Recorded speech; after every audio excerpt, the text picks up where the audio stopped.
नहीं सहेंगे, नहीं सहेंगे।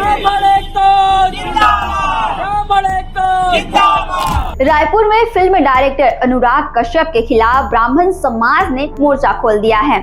आरोप है कि फिल्म फूले को लेकर उन्होंने ब्राह्मण समाज पर आपत्तिजनक बयान दिए हैं, जिससे उनकी भावनाएं आहत हुई।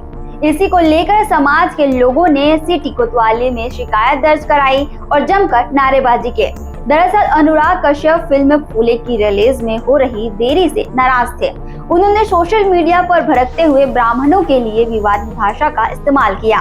जवाब में सोशल मीडिया पर उन्हें ट्रोल किया गया और उनकी बेटी को धमकियां तक मिली है। इसके बाद अनुराग ने माफी मांग ली, लेकिन विवाद थमा नहीं। फिल्म फूले समाज सुधारक ज्योतिबा फूले और सावित्रीबाई फूले की जिंदगी पर बनी है, जो अब 25 अप्रैल को रिलीज होगी। सेंसर बोर्ड ने भी फिल्म में कई बदलाव कराए हैं। छत्तीसगढ़ से जुड़े और अपडेट्स के लिए आप देखते रहें वयम छत्तीसगढ़।